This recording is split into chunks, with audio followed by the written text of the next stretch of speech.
I think that we could start now. It's approaching 7:05. And I just wanted to thank everybody for taking time to join tonight. My name is Angela, if we haven't already met. And on behalf of myself and other Sunnyside residents, I welcome everybody to this discussion. The purpose of the meeting tonight is to give Sunnyside residents a chance to share their experiences and their concerns about how the bike lanes have affected our community and their own personal lives. Um, Many residents have raised issues around topics from accessibility to safety, parking, traffic flow.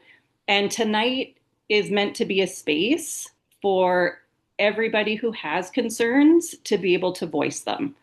This isn't intended to turn into a debate whether bike lanes are good or bad in general. That's not what tonight is about.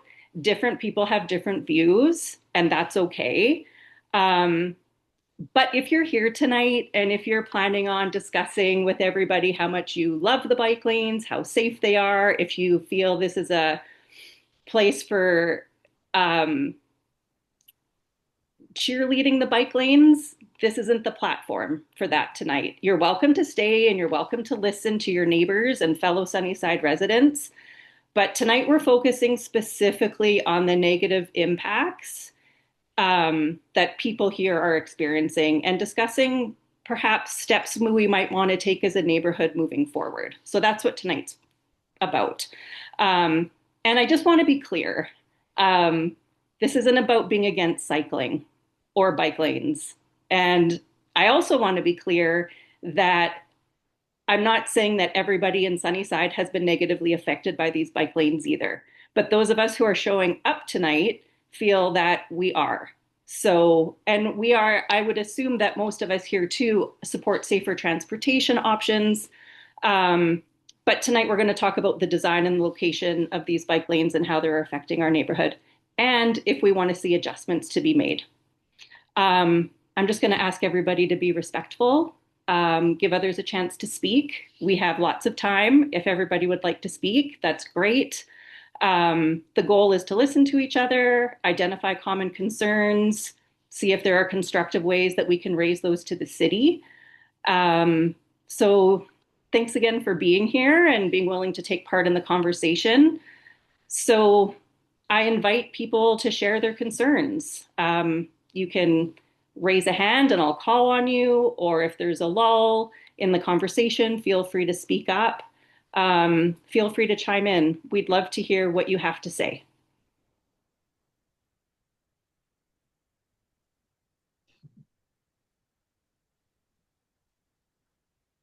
Good so far.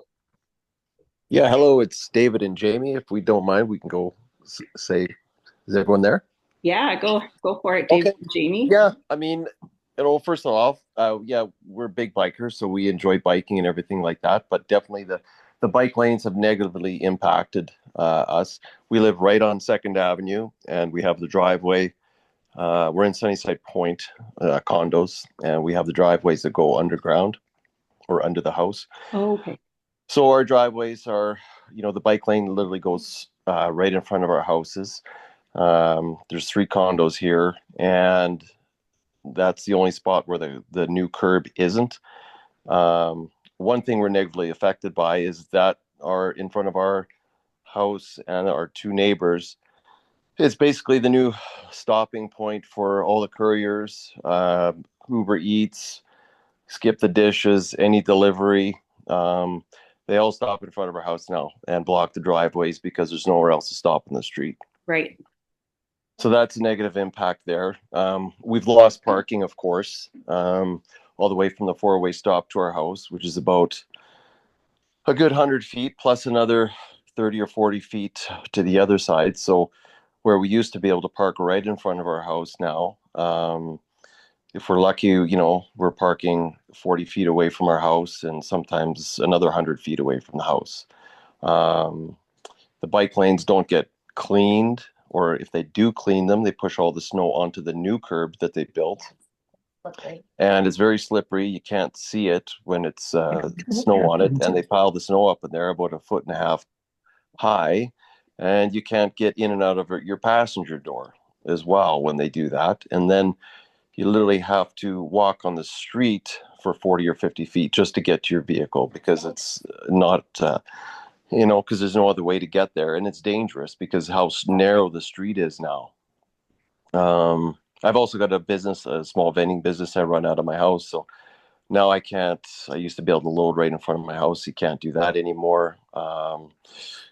My wife's father and my father are also, have trouble walking right now. And there's no way they could come and visit in the wintertime and have to park 40 or 50 feet away. It was used to be great because they would park in front of our house and then just walk in, and now they can't do that anymore. So yeah, those are the issues that we have. Anything you want to add? Well, just I guess, yeah, those are all great points. And I guess the other piece is I'm not sure, like, even if I think my main concern is around the actual curb that separated the bike lane from the street, because if they had done it without the curb, then at least in the winter the bike lane could disappear. Yeah. So it wouldn't negatively. I think we're taking up too much airspace. Thank you for listening. Yeah, but anyway, those are our concerns, and yeah, we're definitely sort of in favor of just scrapping the whole thing. I think they could do what they did on other streets, is just let us park again. If they take that new curb away, let us park against the sidewalks and just paint a bike lane, on the inside of the street on both sides. I think that would be a solution. So, anyways, Yeah. Thanks everyone for listening. Thanks, David and Jamie. I think a lot of us were expecting something different than what we have. And having something painted on the ground versus a permanent installation from the very get-go was a surprise to most people. Yeah. Sue, go ahead. Well, I was just clapping because I agree with most of that, but Okay. Sorry, I thought you had something to say. I do as well. So, I think, and Angela, we've had conversations about this.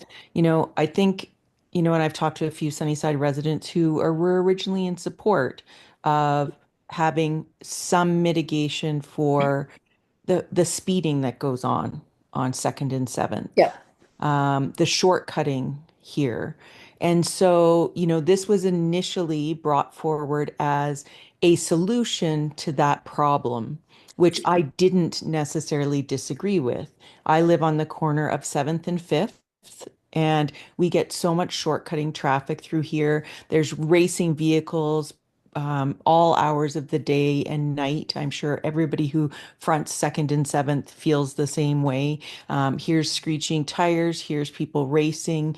I look out my windows, at rush hour, and I'm concerned for the kids walking home from school because nobody's paying any attention to the stop signs. They were just there. There's the intersections were too big and too open, so people thought they were safe to just run a stop sign, and they weren't. I saw so many kids almost get hit because they walk out from behind a tree or they walk out from behind a shrub, and a vehicle is just not coming to a full stop. So some kind of mitigation for that I was completely in favor of. What was actually implemented was not at all what was brought to me as a Sunnyside resident.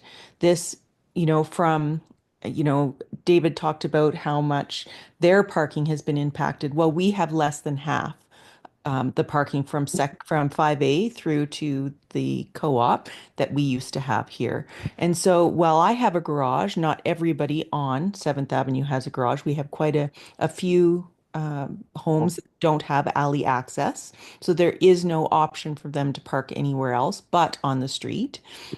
And then for all of us who, because I'm on a corner, don't get me wrong, I love being on a corner. I get to meet so many people and see what's going on in the neighborhood, and I only have neighbors on one side. It feels so nice and open. But, the downside to being on a corner is with this bike lane is that now my entire block on my side, nobody can park. We also have the cafe across the street, which, since they opened, they've been taking up a great deal of the parking from 5A to 5th Street, and sometimes beyond, which is fine. Um, and then I also have a fire hydrant in front of my house.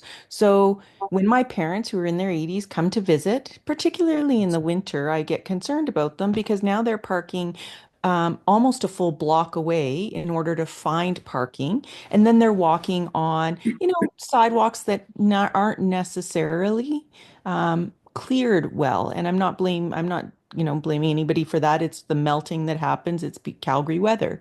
And so them not being able to park close is definitely a concern for me with aging parents.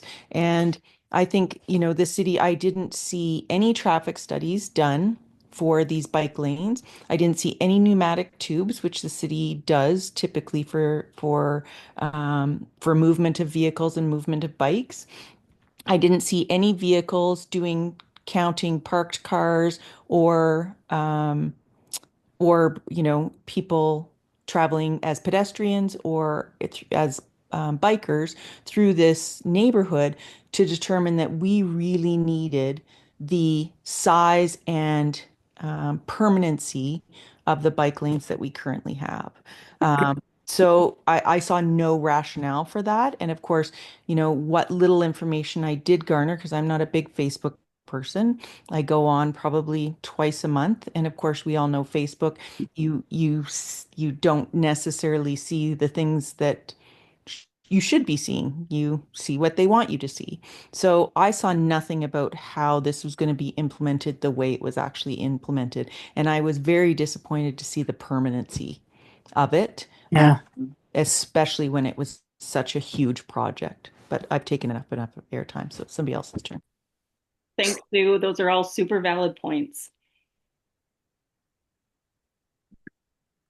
I think that a lot of people are in the same boat in terms of absolutely, we were all for traffic calming. And then when it ended up coming time for letters of support to be written for the proposal, there were quite a few. And I know of a lot of people who have written letters of support, but they didn't write letters of support for what we have now.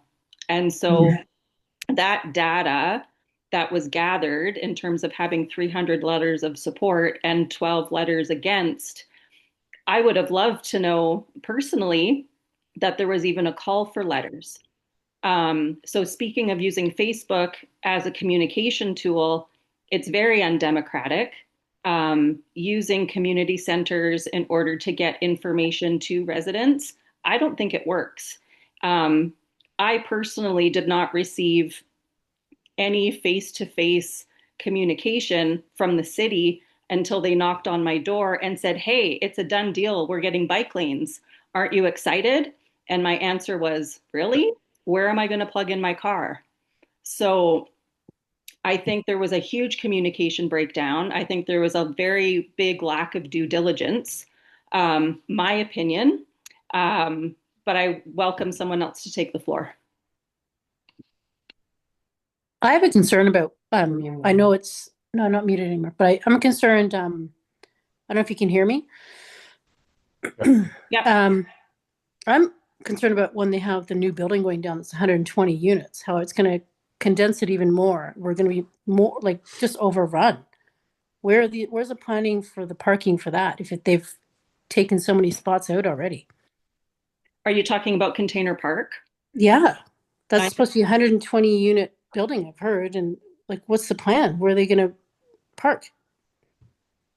It's just going to condense everybody down even more. Like, it just seems irrational to be bringing more vehicles into the community, but taking the parking away.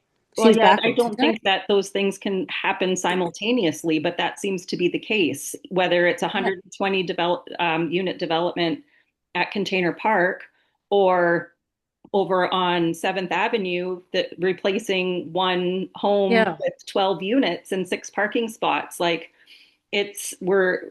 residents are getting, it feels like we're getting a little bit squeezed out. Yeah, I agree.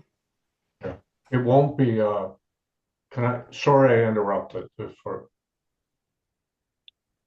All I'm saying is that from our perspective, living on Second Avenue, and people can see that the building next door, in concert with what was said, was that there are 6 townhouses and 6 secondary suites.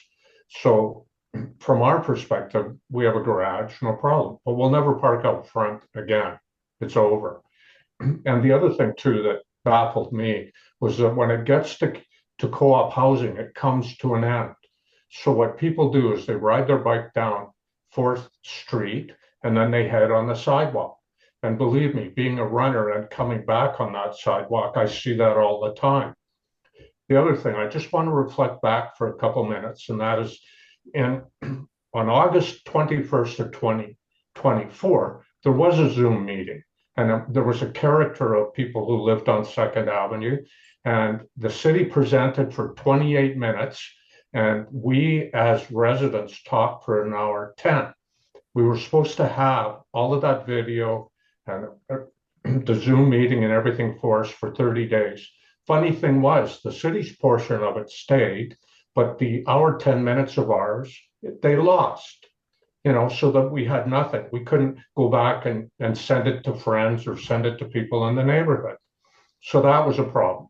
The other thing, as a reflection, when Terry Wong was at that meeting, he's no longer councillor, I get it, but he asked the engineer, a guy named Mike, and said, "What's the cost?" And he said, "Well, for the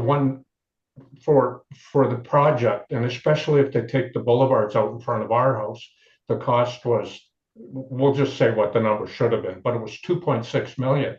And to take out the boulevards was 600,000. So the total was 3.2 million. And Terry said, "Oh, is that for one block or the whole thing?" And Mike, the engineer, said it was for the whole thing. So it was a done deal.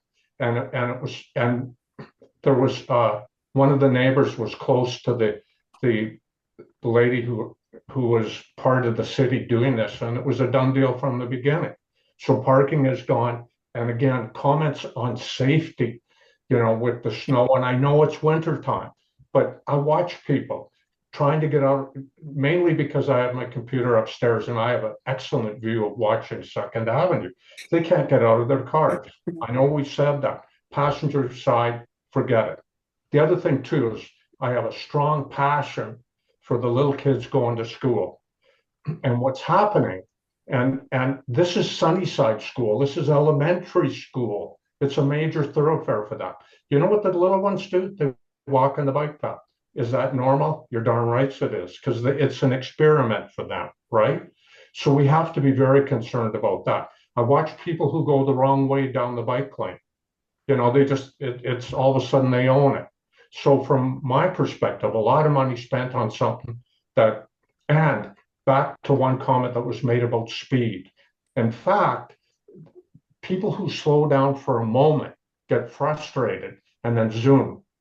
They just go way faster. And when they go through the school zone, they speed up. Why? Because they're frustrated with being stuck. Anyways, it is watching and Jamie, when she spoke, getting out of a vehicle and trying to stay off the road and have to walk down the road 40, 50 feet because you can't get across. And by the way, sidewalks come second. Bike lanes are clean way before. I know we have a responsibility for our own sidewalks. I get it. But bike lanes are clean before the road or before people can even get to their sidewalks. It makes sense. It's not about mobility. And again, go to 7th Street, cut across a light that they finally fixed across Memorial, that you push the button and it changes, which is a blessing. So before, and you go across, and guess what? When you go across, it's quick. We're on one of the best bike paths in the whole city, and it's connected to everything. Anyways, thank you for listening. Thank you, Brian. Yes, we are connected on either end of Sunnyside to the best bike infrastructure in the city. Brian, you had your hand up. Hush, my house, Hi. Oh, the Yeah, were one, you done, Brian? Ryan and Tracy. Hi. oh, sorry, I thought you That's said, okay. If you still were finishing, go right ahead. Ryan, Brian. Yeah. oh, thank you, So, thank you. Go ahead, um, Tracy. yeah, we're right on Second Ave, right across the street from the school. And we experienced some challenges in January because my mother-in-law, we had to call the ambulance to my mother-in-law. And I tell you, getting that stretcher over the berm, like over that thing, was very challenging. Mm. That was, yeah. And I I really like sort of hearing all the stories because I think everybody's impacted in different ways. So I know parking is a big deal for a lot of folks. I mean, we have garages, so that's not how we're being impacted. But I think I've had our lovely front porches, and we've had a front row seat to the speeding over the years. And we've lived in this house, I think we're 14 years now, and front row seat to the speeding. And so I think one of my biggest things was traffic calming in the very beginning. Uh, and I sometimes I feel frustrated because like I see people just still racing down, like when there's no other sort of car beside them, they just go. So I that was for the biggest thing for me is the traffic calming. And I think I probably wasn't as incredibly invested in all hearing about all of the details or doing a ton of research. I think for me too, because 14 years ago, I actually, and I think I've been on a Zoom call with you folks before. I think I've organized something too. Um, I had applied for traffic calming stuff in other ways and got it shut down pretty hard. And I had like I was kind of bold enough to even just propose really simple ideas. I said, "Can we just put a four-way stop at 8th Street and 2nd Ave?" And they're like, "No." And I'm like, "It's a four-way stop." I went and had like a petition with all of the people on my block, got it signed by the Hillhurst Sunnyside Community Association, and they kind of basically said it's not busy enough. So that was quite disheartening for me because I kind of thought I felt like there were really simple solutions that could have been done for traffic calming. And so when this proposal all came, I was like, great, awesome, traffic calming, like let's do something because my measly ways didn't like it was. I was really frustrated that like I kind of thought I was doing my civic duty and let's try a petition, let's try this, let's try this. But that and this was also at a time when the Calgary Board of Education and the CBE actually went in together and hired a private surveying, like a consulting company. Nothing came from that. So again, I think about back in the day when there was money for that and nothing was executed. So yeah, and so to be honest, like I said, I kind of I went down the road and tried a whole bunch of things. And so didn't spend as much time going through the like with a fine tooth comb all of these plans, but I just don't think it's kind of executed in maybe the way that is best. So just to add to that, I mean, I understand traffic calming measures. I understand the need for bike lanes. I'm actually a proponent of bike lanes, but not in this current structure that it is along Second Ave and down towards the east. Mine comes from a pure safety standpoint, having been a paramedic for the last 25 years and retired from the front lines. When I saw those paramedics trying to manage stretchers and my mom across through the snow, over the banks, it is a pure safety issue. I think what it comes down to when you've got a 8-inch tall, 6-inch wide curb that slopes down, and it's an accessibility issue. So just on those 2 points for me, it's really dangerous to actually do stretcher handling in some of those pieces, especially with accessibility as well, with those curb sizes and the width of those ones as well. It makes it very difficult. So I think I've used the cycle lanes downtown for many years, traveling to the station that I worked at. I'm a proponent of some bike lanes, just not in the current configuration that they're in, and not the width. Those are the two biggest issues for me. From your perspective, then, Ryan, what would you feel like would be a safer alternative The flexible bollards downtown along 12th Ave, they're posts, and they're flexible. They can be driven over if you need be. They're wider between them, so you can actually get a wheelchair between them. From a pure safety and accessibility standpoint, I would be a proponent of those. I think it's necessary to protect cyclists. I literally rode down 12th Ave every morning on my way to work. There does need to be a separate space, and I heard earlier that, you know, in its current configuration, that's not what I thought it would be either. So for me, it's just accessibility and safety. And those ones downtown seem to work really well, and I've used them extensively. So That's a great perspective. Thanks, Ryan. Thanks, Tracy. Man, do you have your hand up?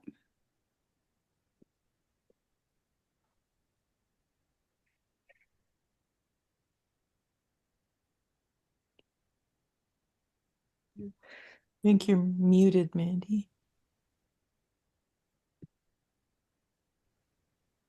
We can hear you.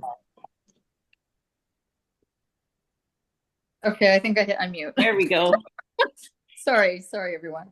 Yeah, I was just gonna say that certainly I echo, and sorry, I was a little bit late to arriving tonight, so hopefully I'm not raising a point that has already been spoken about, but I echo all of those concerns in terms of safety and accessibility above all, and that feeling, certainly I live on 4A, that it's just very poorly executed.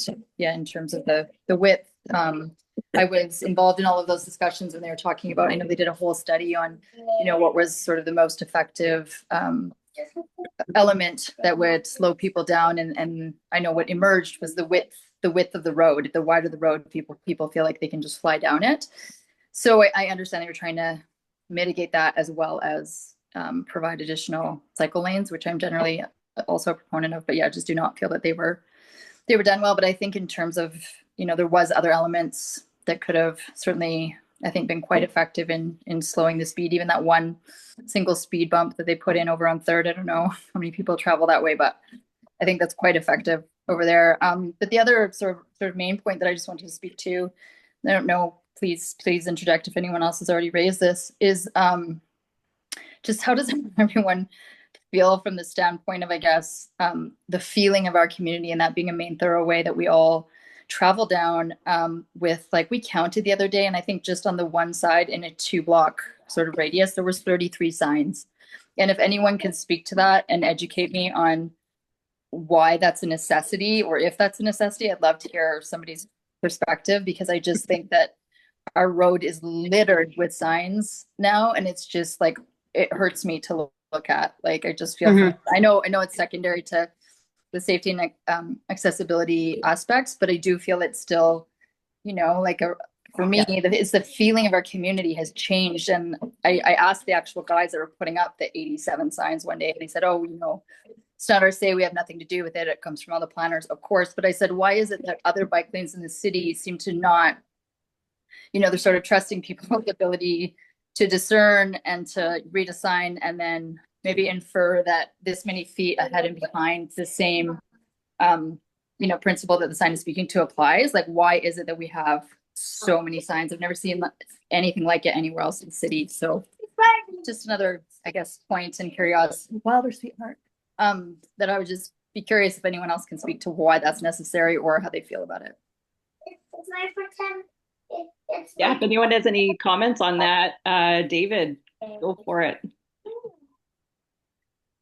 Yeah, that was one other point I did want to bring up. I think I went down and just roughly counted. I think there's almost 75 signs on the 5 blocks where it is that popped up. And if you go on Google Earth, I think it still has pictures of the old what it looked like before they put the curb, the bike lane in from last year. And if you look at it now, it just really ruined the look of the streets. It just, yeah, it made it, it's hard to look at comparing what it used to look like. That is hard. Yeah. Sorry to interrupt. I counted over 100 signposts. And of course, there's more than one sign on each post. So from 7th Avenue down to the tracks there's over 100.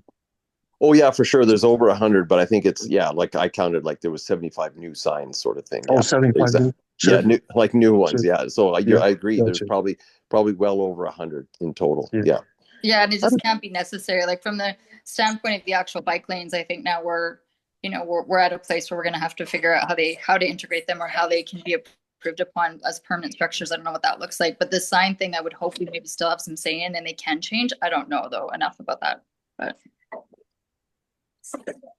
I think it's because of bump outs.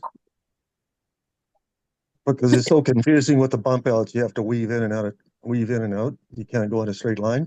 That's my guess, but I don't know. Matt, you've had your hand up. Yeah, so I just wanted to make a couple comments and then maybe a potential solution on the parking that my conversations with the city have went so far. I've been with this project since the beginning. We're located right on Second Ave.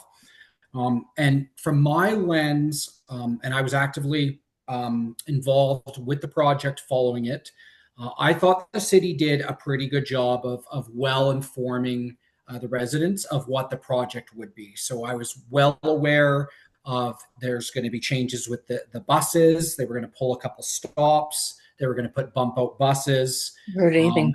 And I was well aware of the dedicated bike lanes. So I don't think that should have been a surprise to any of us because they were pretty clear in it.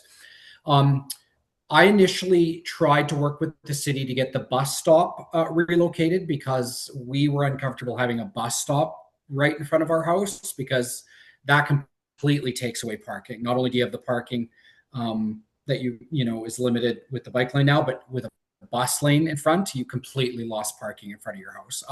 We were unsuccessful in working with the city on that. The bus lane is now in front, so we even lost that parking.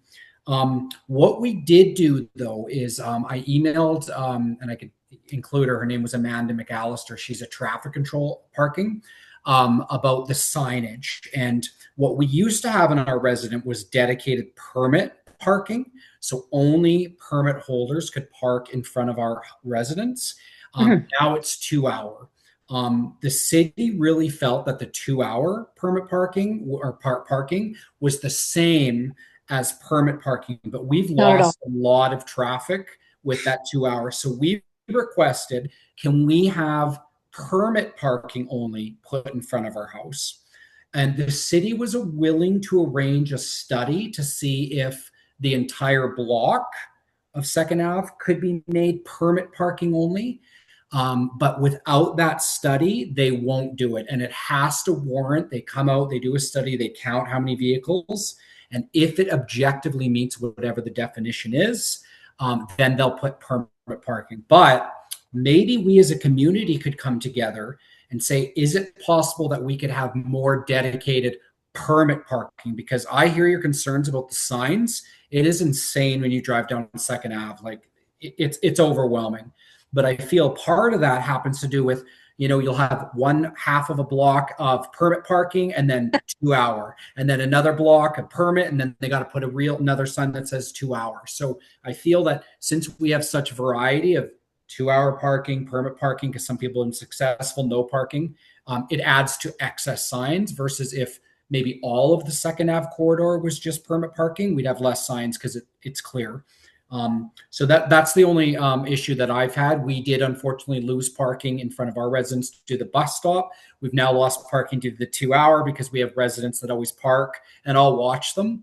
And then the final piece, and I don't know if you guys have noticed this, is I have a permit because we have to pay for one now. I have literally gotten 3 tickets by Calgary Parking when I park outside of my own home. And they drive by, they issue a ticket, and then every time I have to appeal it and say, I'm a permit parker.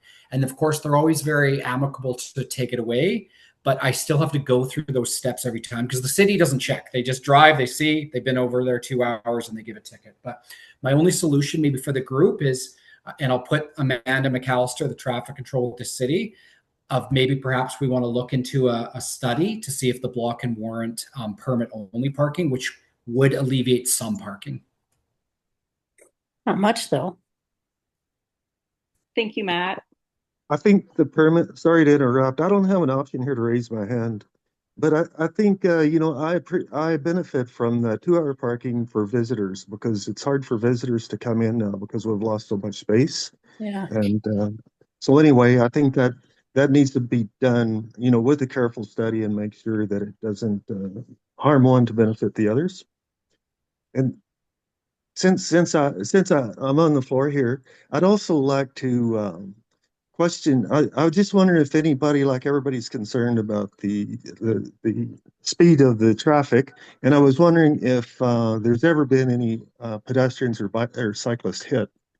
In the last 20 years, I haven't heard of anybody being hit. And one hit is too many, but I feel like I feel like it was safe before, and we're just kind of going pretty hard on the safety aspect to change the road. And they say that people are speeding through here. I wonder what speed they think they're going. It should be easy to estimate a speed because the speed limit is 40, and I think it's too fast. But I don't think there's very many cars going over 40. So I'm Vaughn. I live on 7th, and that's what I have to say. Thank I you. appreciate everybody's comments. I agree with just about everybody, 100% for the parking issues and trying to trip over the extra curb they put in. Mhm. Thank you for your comments. Yes. Celia, you've been patiently waiting. Oh, thanks. Hi, Vaughn. I live right beside Vaughn on 7th Avenue in one of the little war houses like Angela, where we don't have alley access or a garage or any land that we could convert into a parking spot for ourselves. But in answer to your question, Vaughn, there was one of Eric's friends from elementary did get hit by a car, but I don't know what the circumstances were there. So I don't even know if it was on 2nd Ave or 7th Ave or what time or who was speeding or what was happening. But and about the signs, so small segue, every time I go down the thing, that like 1970s or 60s song comes into my head about the signs brewer sign. But it is really visually unappealing. But I think one of the reasons for it is when it was really snowy and they did not have any signs. One of our visitors drove up to park, and she didn't really realize what was happening on the street, and she drove her car right on top of one of those cement like barrier things and got stuck there. So I think that they have to put a post on either side of each of those little segments. And there's so many segments because we need access to have like our recycling to go out or wheelchair access or whatever it is. So I think that's why. I don't know if I'll just go over my little list of things, reasons, things that have been, sorry, getting a little flustered. So I did sign the petition a long time ago. I'm a cyclist and I do like cycling, and I do like cycling where I don't feel like cars are going to clip me. But like a lot of you have said, this was totally unexpected, the way that this came out and the expense of everything. It was really permanent. I think as somebody who does handiwork around the house, I know that when you have a plan, it never really goes to what you think it's going to go to be. Adjustments and amendments need to be made. So if they had done something like other people have suggested, the flexible bollards, I didn't know what those were called, those little green posts that are downtown, right? Or painting on the sidewalk, or maybe if they tried something like this, but with something not permanent, and then did some more consultation with the public to figure out what was going to work for everybody. But this is so permanent, which is so annoying. As for us, we haven't really lost too much parking at the moment. I sometimes don't get to park right in front of my house, but it's fairly rare. But our visitors definitely cannot park in front of our place. And with the development that is planned to come up across the street, which I talked to somebody at the city about, and he basically disclosed that it's pretty much going to be approved because it does fall within all of the rules.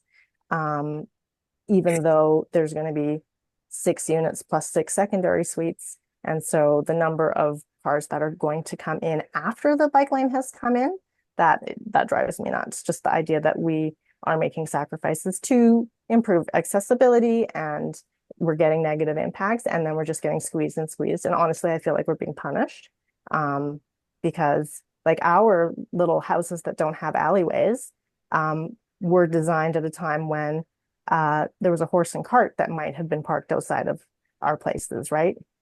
In 1915. So the city is making sure that every new development, every unit has a parking spot. So the development across the street is going to have 6 parking spots on the private land.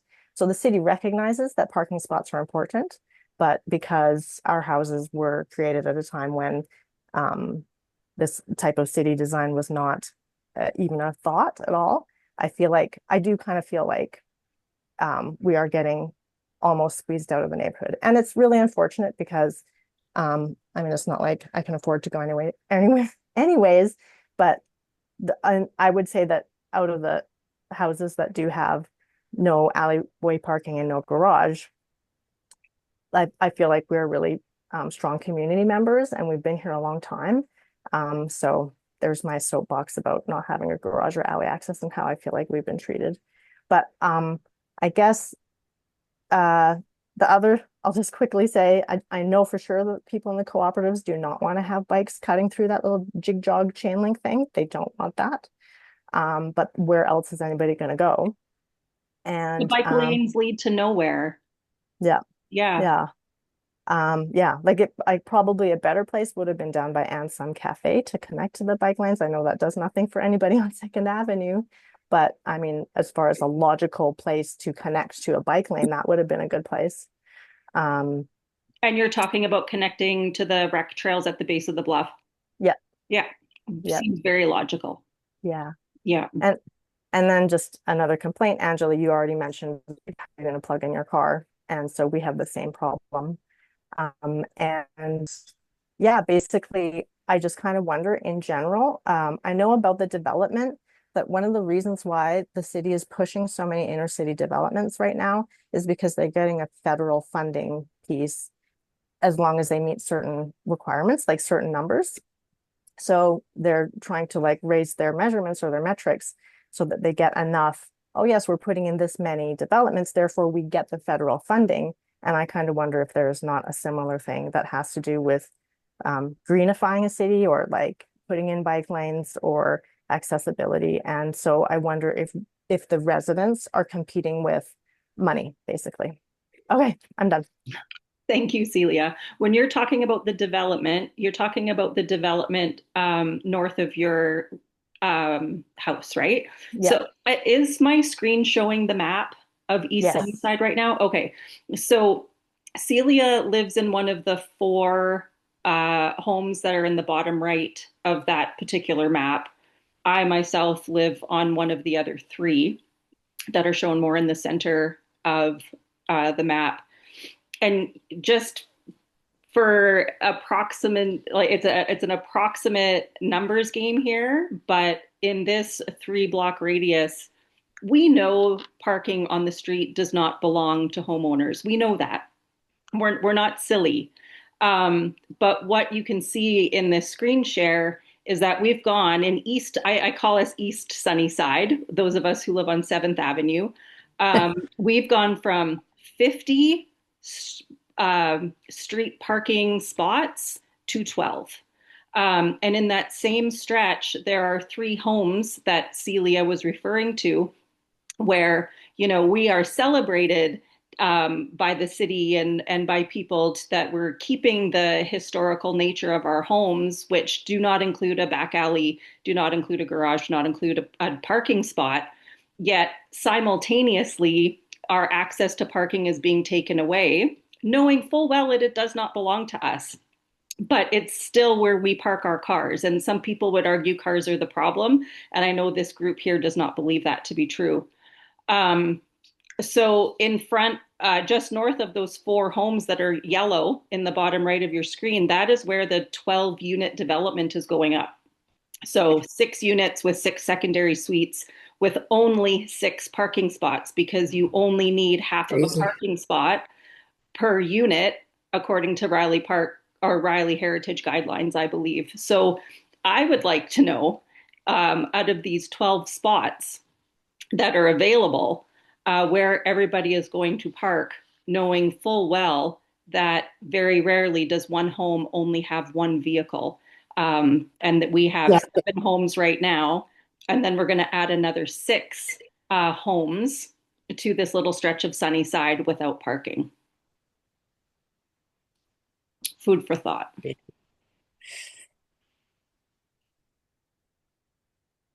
Is anybody here? Go ahead, Ryan. That also doesn't include the sixplex on Second Ave, That's right. Oh, just yeah. west of the cafe with Right.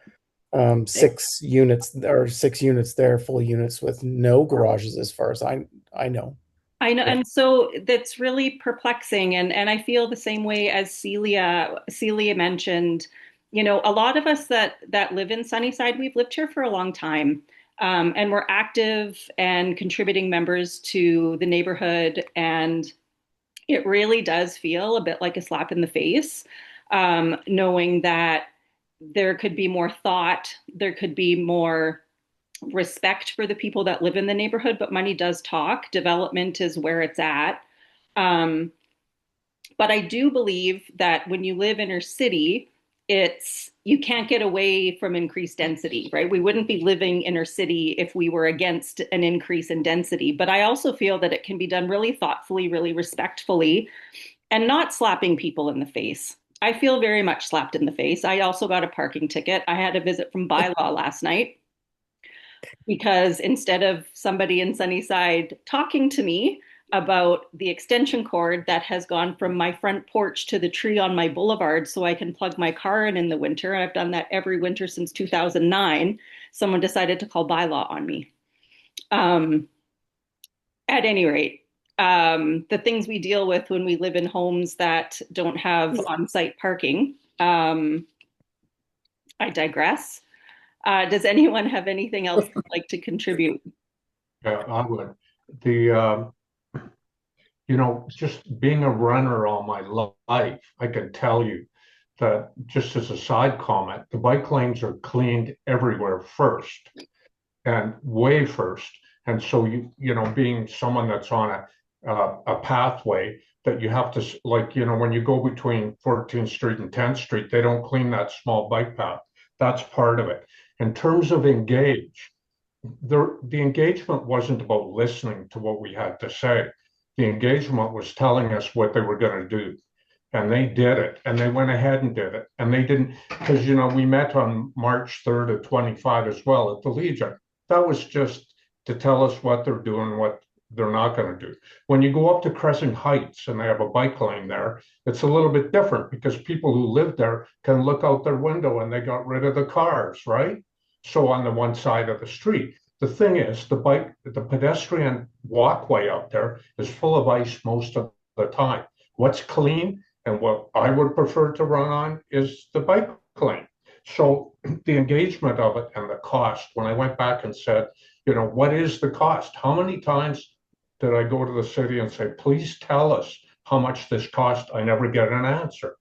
So there was such a simple solution. You talked about the four-way stops all the way along, slowing people down, forcing them to go slower. One of the participants wrote about the speeding through the school zone. How many times I go by there and that sign is constantly lit up for people speeding up. So the purpose was to stop, slow down people, and still let us have a life. And so it's not selfish on the people's part. And again, people are entitled. There's quite a few professional people that don't work downtown who live here. So they actually need a car to go somewhere. And yes, they can park in their garage. I get, but for goodness sakes, you start densifying to the point that you can't have a visitor. So where's the safety in that? And where's something that's important to us in the community? Anyways. Well, I agree with you, Brian. I mean, my children are 15 and 18 now, but if this happened 15 years ago, um, 2 kids and $300 worth of groceries in tow, and I can't park in front of my house. So if there comes a time for myself to sell my home, I've already spoke with a realtor, not because I have any intentions of selling, but he's like, yeah, no, you've gone down 10 to 15% easy because of the current situation with the bike lanes and the large decrease in parking that is available on your block. We've talked about a lot of different things. I'm just curious if anybody's here from the Village Place Condominium Board.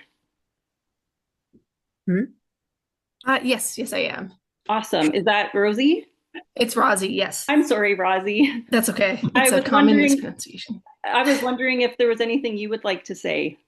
Yeah, thanks. So one of our, we have residents in our building. So we're the condo building that's right next to the old Vendome building. So right on Second Ave, right at the intersection at, I think it's 9th there.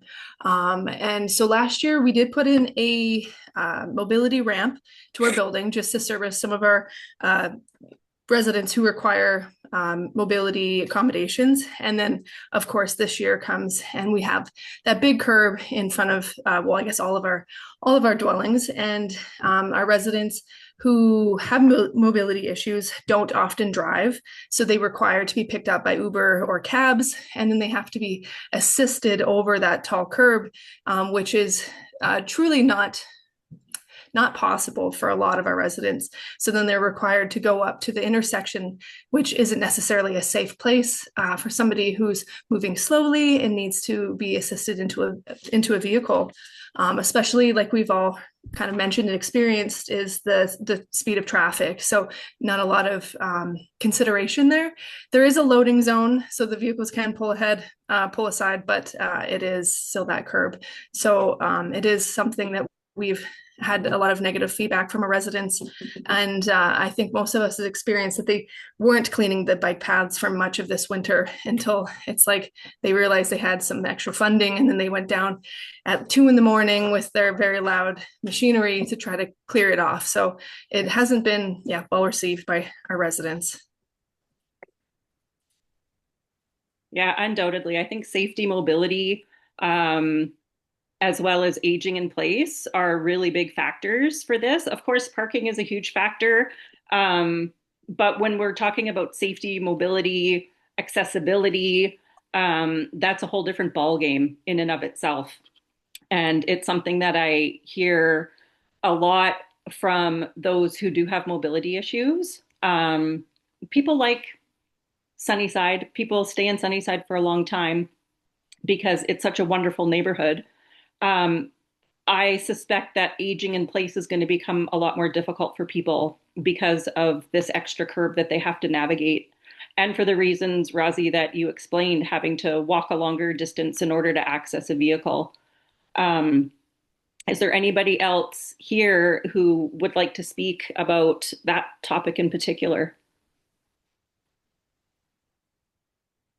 Or any other topic that we haven't yet talked about?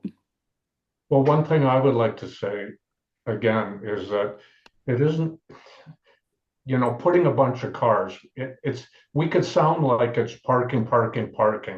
And I think you've addressed it, Angela, quite well.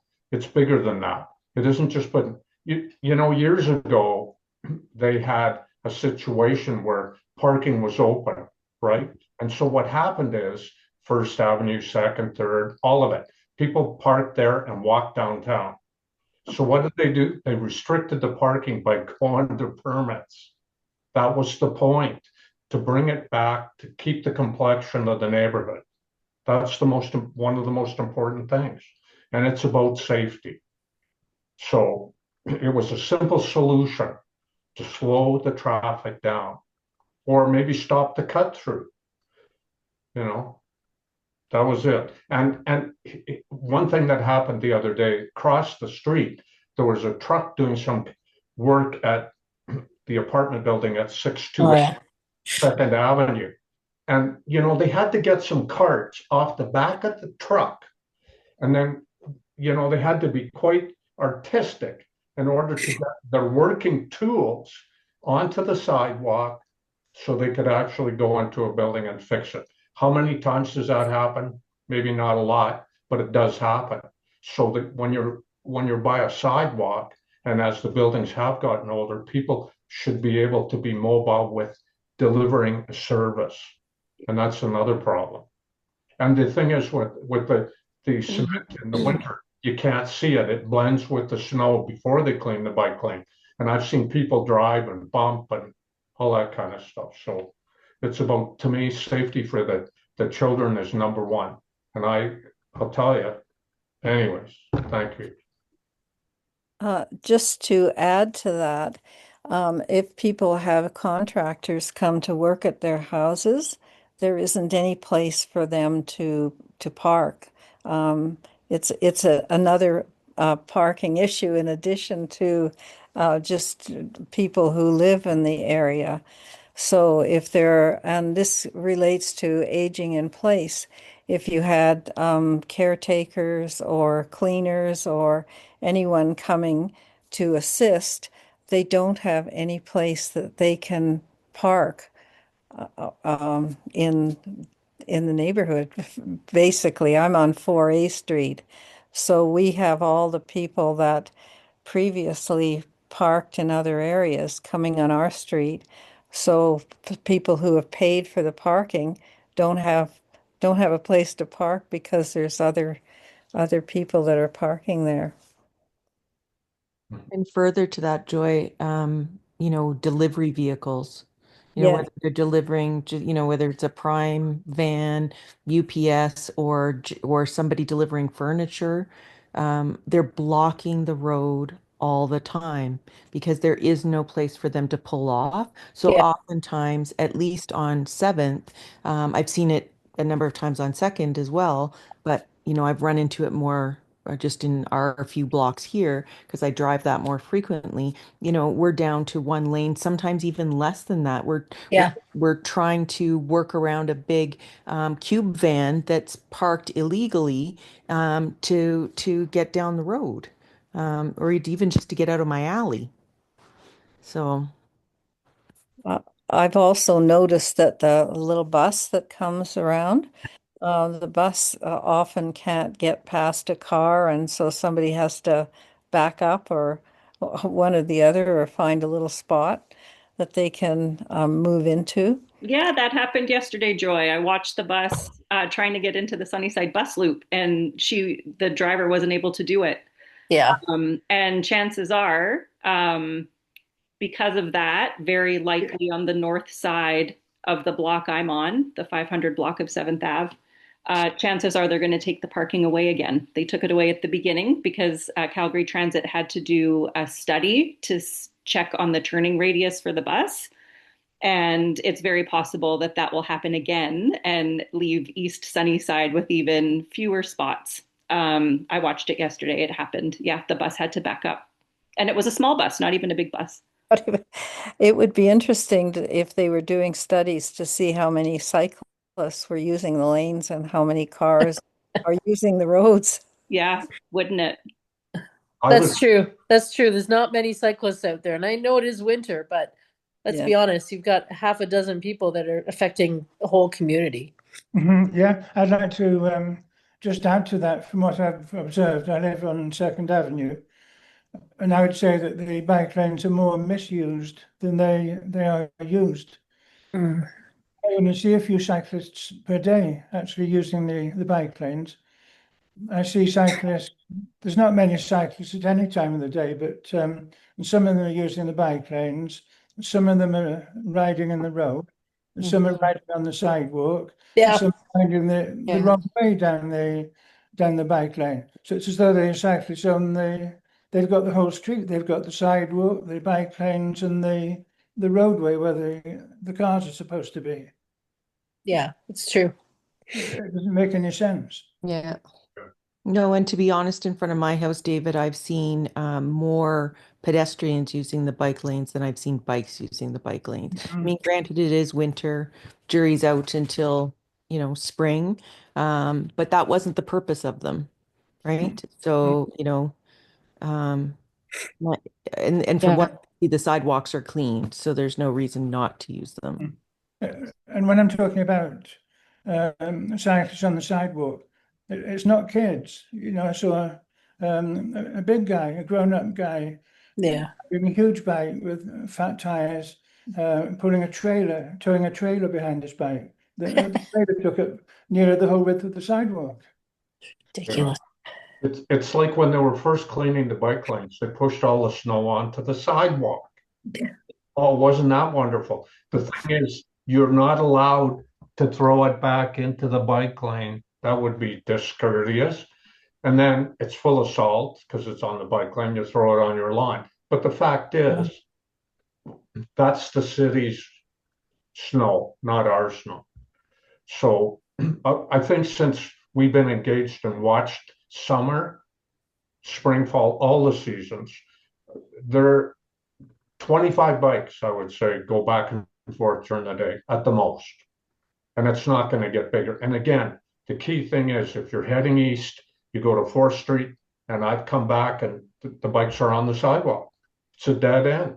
And we better not have them go through co-op housing because there are lots of little people there, lots of little children playing, particularly in the summer. So safety is number one. Yep, the bike lanes go nowhere. Yeah. David, you had your hand up. Thank you. Sorry, Brian. No. No, I just wanted to sort of reiterate and agree with what Brian was saying there. When we were on that call with the city, all those comments were brought up that everyone was just mentioning about, like, we brought up the fact that what happens when somebody wants to move? There's no place for a moving van to be anywhere on the street because it's going to make it down to a one-way or less than a one-way. We talked about the fire trucks and the ambulances, and we also talked about mobility and people with wheelchairs and everything like that. And that was all brought up on the city.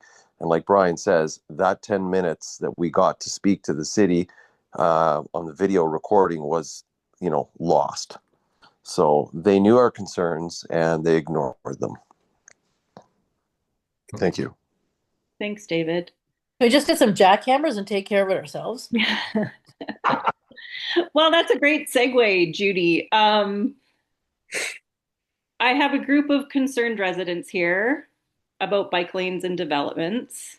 I know that Matt, I believe it was Matt, I apologize if it wasn't, had mentioned that the city did do their due diligence with keeping the residents aware of what was going on. I personally don't feel that way, and I'm one of the more affected people just because I live on an avenue versus a street. But all of that being said, is there something that you feel you would like to see put towards in front of the city, either in some kind of way, whether it's what does the analysis look like about of this moving forward? How do we know if we made the right decision? Do we want to reroute some of the bike lanes? Do we want to try to get rid of the bike lanes? Like, I'm trying to get an understanding and a feeling of the Sunnyside residents that are negatively affected by this. What would you like to see done? And is there a consensus? Go ahead, Matt. Yeah, so I guess from my lens, I think the Second Ave corridor, I think, and I'm impacted by it the most. I think we've lost that one. I think the bike lane is here to stay on the Second Ave corridor. Now, where it goes from there, I think there might be room. But the only thing I can think of, Angela, is there any way we can advocate to the city to try to make more of Sunnyside permit only? And I completely understand for those that have visitors, having that 2 hours good for visitors. But at the end of the day, I would rather have parking for residents over prioritizing parking for visitors. Because right now, most of Sunnyside is just 2 hour. So anyone is welcome to park here in the city for a 2 hour. I would say they're pretty good at the patrolling. I really would, because Angela, both you and I have gotten tickets. So I'd say they're pretty good at enforcement. But the only thing I can think of is there any way we could have a feasibility study done to say, could the majority of the neighborhood be permit only, and that ensures parking for just residents only and not visitors? It doesn't add more spaces, though. No.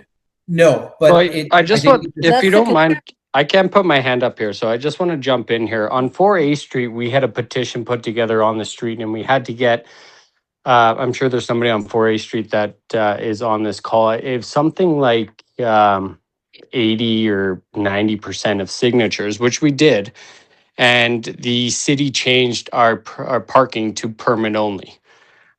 So you can start the process, block by block. And I think we do have a contact within, it was either the city or the Calgary Parking Authority, that you can start a petition and you have so much time to collect enough signatures. And then they will, if you do, they will change the parking for you. Okay, but how is it a solution to bring back the roughly 40 spots that have been lost? I'm not saying that's a solution. I'm just answering his question. Yeah, and Ryan, I'll jump. And you're absolutely correct. You can you get the appropriate amount of signatures. The signatures just warrant the city coming out and doing the feasibility study. But if the city's data doesn't objectively say there's not enough people that are coming and parking during that study, then they don't grant the permit only. So you guys were lucky that once they came out and we kind of just forced the situation by constantly calling the parking authority for people illegally parking. Yeah. And just to Joanna's comment, I understand, of course, it doesn't allocate additional parking, but it would, I think a solution would be it allows the parking that is left to be for the residents that actually reside here, opposed to just random people coming in and visiting. But if we wanted to do this feasibility study, we'd want to do it in the summer so that so that the city can see people come park their cars, take their bike off their car and go for a bike ride around the river. Well, they're very conveniently not showing up during the concerts in Princess Island. So you need to make it very clear to them that they need to show up during the prime time of Sunnyside, let's call it. Yeah, they don't do that. I tried to get speed limits on Fifth Street before, speed bumps, and they showed up on a Monday afternoon when there was nothing happening. And, even it was Drew Farrell actually came by at one point, and her assistant was shocked at how fast the cars were flying by. And she still said she didn't want to put any speed bumps in there. So they don't come at the appropriate time at all. So, if you don't mind, I'd like to just ask the question. Obviously, if this does come down to, we've got plenty of pathways. I think Calgary's been known for, the city with the most, I guess, kilometers of pathway system in North America for a long time. I don't know if that's changed. We have the one on top of Crescent Heights, the one at the bottom of Crescent Heights, and then we got a brand new one. I call it the Wall of China. We spent a lot of money building. Why do we need a bike lane within the community? If you want, just upgrade the bike paths that are already existing that don't go through the community. It's crazy to me. So if you want to back up and say, okay, this is a safety thing, we want cars to slow down. Well, why are we funneling everybody into Second and trapping them on Second? Yeah. Why aren't there no turn signs during rush hour to this community? Let's stop it from the start instead of getting everybody into the community and stopping everyone. Agreed. Great idea. David? Sorry. No, I'm good there. Oh, I'm sorry. I didn't cut you off. It's Jamie, actually. Sorry. Yeah, so I see this sort of on a continuum of sort of like, what are our quick wins and what are our, like, if we had a magic wand, what would this actually look like? And if we look at it on a continuum, maybe we could look at sort of what are our quick wins and what's more sort of least sort of, I don't know, like what might the city be most likely to agree with? And then what is our magic wand? So if I had a magic wand today, I'd be like, let's advocate to get rid of those concrete barriers everywhere. I don't like, again, this is not about a bike lane. I'm like, paint it on the road. That's great. But like when push comes to shove and if I have to like pull over because there's a bus coming or there's a moving van, like I have the ability to navigate the road. And so that would be my magic wand. And so I hope as a community we can at least advocate for that. We can keep the bike lanes if that's what we want, that's what needs to happen. And just to reiterate, just about the safety perspective, like I have almost had my door ripped off by cars. I have almost been hit by cars because I'm sandwiched between when a bus comes and that little bus, and I'm parked on 2nd Avenue trying to get into my vehicle to go to work. So, or open my door to get out of my vehicle when I get home from work. And so, yeah, so just to reiterate the safety concern. But yeah, that would be my magic wand. I'm hoping we can all advocate for at least that. Thank you. Prior to having the bike lanes, if I do ride my bike too, but it was easy to go onto First Avenue because it's very quiet, you see, and you could make your way to the bike lanes across Memorial. Yeah, So I agree. It's not a case of the city saying, well, it's a done deal. We have every right to say, take it out. Hello? Hello? Oh, sorry. Sorry, I was testing my phone. Sorry. All I was saying is we have every right to tell them to take it out and not just simply sit here and say, not here, but to simply say, well, no, it's there, live with it. It wasn't engaged properly. The common sense is it's not required. And even though we don't want all the traffic, but I'll tell you, when Memorial is backed up and there's an emergency, what place do they need to use? Second Avenue. And none of us have ever, at least I certainly haven't ever been offended with that. That's to get people through so they can get to the hospital and take emergency vehicles and do what they need to do. That was the purpose. And again, I feel that if they put everything already in, it will be very difficult to get it undone because there are people that are actually pro for it and they actually want those bike lanes. So I think that the happy medium would be to take away one side, increase parking space, and widen the one side that would stay by taking a little bit of the meridian. I think that's not to say that I would rather not have them at all, because I really don't feel that we need any more bike lanes. Then there are already bike lanes that are very sufficient and close to us, and we don't need any more. I bike all the time, and I never felt that it was unsafe on 2nd Avenue, 7th Avenue, and I don't think it was necessary to put it in and spend a lot of money. But since it's already here and our chances of fighting it are not good because it's already put in, I feel that if we at least get rid of one curb and increase parking space, that would be a small win, and keeping one bike path for whoever actually does want to use it, it wouldn't be as bad as having both sides. When I thought that their bike paths are going in, I never envisioned that both sides would be taken. One side would be sufficient for the amount of bikers that would ever go on it. It's overkill. Yeah. And cyclists don't use bike lanes. No. If someone's going for a bike ride, they're on the street. Thank you, Isa. Yeah, I'd just like to say, just in comments to that, Isa, is that doesn't address our safety and accessibility concern, removing one side, because then one side of 2nd and one side of 7th is going to continue to have issues with access. And so, I'm not saying this would be a solution that would be the best solution. I think I have to agree with Brian and Jamie, basically just saying, we go if we don't want the bike lanes and we've got valid reasons for not wanting the bike lanes, we advocate to have them removed. I don't think that we come out, it's any negotiation position, you never come out of the gate with okay, well, we'll accept something different from what we have today. We come out with the consultation, I don't believe was done well enough. I was not advised as a resident Nothing was put in my mailbox showing me that this was going to be the solution. And from what I've seen, everything was on Facebook, which apparently I missed. I heard about it from a neighborhood gathering.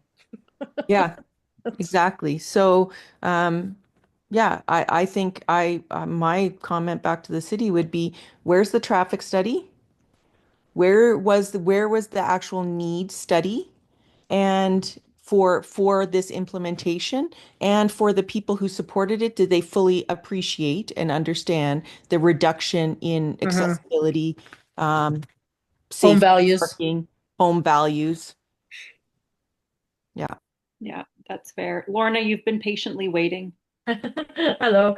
I agree with Sue and quite a few other people. I don't feel like I was consulted. I do stay up to date with my community news, but I was not consulted very much. I didn't really see anything asking me to participate in any input on what I thought for the bike lanes. I agree that it needed more of a traffic study and a need study. One of the things that really, really bothers me about this whole thing is the lack of transparency in costing for the setup and for the maintenance. Like, Yeah. again, the guys with the snow plows and all that stuff, for the hours and the day it takes them to clear Second Avenue. And then they have to come back because they blocked pedestrian crossings for the streets, right? Like, pedestrians are really taking a big knock with this Yeah. stupid bike lanes, but they make me very upset because I have neighbors that have handicap parking spots. They can't access them from the street side, and they can't access their vehicles. They can't get out because they've been snow plowed in. Like, the city does not care about pedestrians or about people who are disabled or have handicap parking. So the costing really bothers me. The costing for the setup and for the takedown. I'm on Second Avenue. My name is Brian. Last year, I think they started construction on our block in May, and I think they finally removed, for a good portion of the spring, summer, and fall, our block was actually closed off. So forget like parking, we couldn't even get through on our block. That happened. So that cost you a lot of money. Three times they dug up our block because of poor project management. Three times. So I am totally for completely advocating that the city removes this current form that they have these bike lanes in. The bike lanes can stay, but not with those concrete blocks like they have now. And the cost, they have spent, I don't even know how much money, because it has not been shared with, as far as I can tell, to set these up. So I'm okay with them spending money to take them down, because they also take a long time or a lot of money to maintain. The maintenance is crazy. When you see the whole operation between the little plow and then the scooper and then the dump truck, it's just incredible. Can't those funds been spent somewhere else better than this? This is ridiculous. Well, considering we have a water crisis, yeah. Yeah. And not to mention, Angela, in addition to all the people doing the work, then a supervisor comes by every day after the work has been completed, stops at every intersection and takes a photo in every direction showing that how it's been cleaned. So this is clearly going to affect everybody's taxes, isn't it? Property taxes. I think. Yep. Well, maybe we should have the people, I'm being sarcastic, but maybe the people who voted in favor of the bike lane should pay more property tax. I agree. Yeah. And the value of people that lost their homes, the value of their homes going down. Don't be coming to me for maintenance when I didn't vote in favor of it. Yeah, exactly. None of us are being unrealistic. We're saying, again, you can go down Second Avenue or First Avenue. It's quiet. Get to where you need to go, and it's safer. The reality is, if you can't get to that bike path, maybe you shouldn't be riding a bike. I mean, if it's only 100 meters, maybe you should be able to get there. Are you talking in East Sunnyside? Yeah, if you can't make it from here anywhere in the Sunnyside to the main bike path, maybe don't ride a bike. You're probably not safe. Yeah, I never felt unsafe biking in Sunnyside. Let's be honest. Maybe you shouldn't be out there. Yeah, that's fair. Okay, well, we're approaching an hour and a half. Oh God. Okay, I gotta go. So what I liked that was said by Jamie not too long ago was quick wins and magic wand. And I'm just wondering, just with those of us that are left here, What would you like to see happen? And I'd like to see them remove that. They need to remove it. It's ridiculous. They're not seeing into the future. It's going to get more and more dense, and we have less and less parking. I understand the permit idea. That's a quick fix for the moment, but the reality is it's going to get busier. Every time one of those old houses get built down, you're going to have double the amount of parking required for the people moving in there. And you can't take the parking away. You're not wrong. Yeah, and there's no regulations, I think, surrounding that in terms of, I mean, I know there, urban density is the goal, and certainly we're all aware of that, but I think you have to look at the livability of a community and what's sustainable. And I think to have, within the small proximity of our neighborhood, this many developments being approved. And I did just speak to somebody from the city planning committee the other day in terms of where all that stands, and it's not even kind of being brought back to the table until sometime in April or May, and they're not in terms of any hope of sort of putting that back on the table and really looking at it or reversing it until September. So I know a lot of development projects are being pushed through. Like there's a house, we're on 4A, 2 houses down from us that sold, I think, within a day for over $1 million, and they're already planning to put in, I think, at least like double what was there. So it's happening literally everywhere. And if there's no regulations surrounding that, then I think they have to be accountable to the community. So, but to your point where you're saying, what is sort of like the quick wins or magic wand in terms of how we like approach it from the juncture we're at now, I think maybe like action step 1 would be holding them accountable. Someone already mentioned this, but I think would be like our step number 1 is holding them accountable to providing that data that this was all, like executed based on that. Because I think that's going to be their primary line of defense, or would be, as I see it, from saying, oh, this is why we moved forward in this way, and would be the ground that we stand on to sort of say, okay, well, we'd like to see that if you're not going to hear us out to entertain the idea of taking them out. So. Yeah. What is the city's plan for the density? Well, it's such a push-pull, taking away available parking, but increasing density at the same time. The math is not mathing. Exactly. And most people in our neighborhood are not of the opinion that cars are the problem. So we have cars, at least one per household typically. So that's not going to change in our lifetime. No, we live in a cold climate. And What's that? We live in a cold climate. We do live in a cold climate. Jobs to get to, yeah. And it's it's not selfish to want to have a car. It's just not selfish. No, it's not. Calgary's way too big. Right. And it's not selfish to want to have a visitor. You're right. Where some people can come and actually get relatively close to where you live. And we are not downtown where there is no parking. We get that. There's big apartment buildings and the buildings have visitor parking. That's not what it is here. It just doesn't make sense, and it never did. And it's not selfish on our part at all. Nor is it selfish to have a vehicle because we live in Canada and there's a great distance between municipalities. There's a great distance for us to travel for the amenities, not just within our city, but out of our city. So you don't have to drive your car every day to need a place to park it when you do want to use it. And unfortunately, we don't have a lot of other avenues anymore for traveling outside of the city with little cost since Car2Go left, right? Yeah. Right. There's again lots of professionals, lots of people that are into the repairs and maintenance and professional at what they do, and they need those vehicles for their work, for goodness sakes. And so even on just as a side comment, if there's more medical doctors, I'm not trying to go sideways and make them special. However, there's quite a few medical doctors, so we're going to say you can catch the bus when you have to go to work, and that's not what we need right now. and people need to have that. That's just Yeah, cars aren't going away. No, they're not. And so I guess where I are we think I'm going to wrap things up because we've all been contributing for about an hour and a half, and it's almost my bedtime. Mine too. Is there anyone else that would like to say anything before we kind of wrap things up? No, just thank you, Angela, for doing this. Yeah, thank you.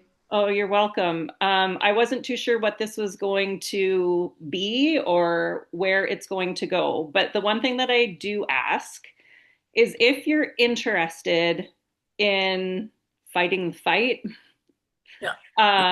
please put your contact information in the chat so I have it and we can all get onto the same email thread. I really just appreciate everybody sharing your experiences and all of the different perspectives that we've had here tonight. And I think the next step is to take what we've discussed and organize it, and I don't know, communicate to the city. I'm not sure what the next step is. But if you want to be a part of it, and I hope that you want to be a part of it, please let me know your contact information. And because extra hands and different perspectives and different ways of thinking only can solidify what we're trying to do here. And the last thing I want to say, because I really didn't know what we were getting into tonight, because I did a Zoom reminder on Facebook and I should have turned off comments. Thank you for being so respectful and kind and waiting your turn and staying focused on what we were trying to do tonight. I wasn't sure if we were going to get a whole lot of haters on here, but I just want to thank you all for being part of the conversation. Yeah. Thank you. So if anyone else has anything to say, please do. Otherwise, I will follow up over email. And if you put your email into the chat, that would be great. And if you don't feel comfortable doing that, you can find me on Facebook and send me a private message. Okay. Angela, thank you very, very much for being the leader. You're welcome. Thanks, guys, for coming out. Thanks, Angela. That was great. Thank you. Thank you so much. I really, really appreciate you organizing this. You're welcome. Because sometimes we feel really alone in this, and it's nice to know that there's a community, there's a lot of voices in the community. So thank you so much. Oh, you're welcome. It actually makes me feel way less alone too. So thanks for coming out. Yeah. Thanks so much. Take care. You too.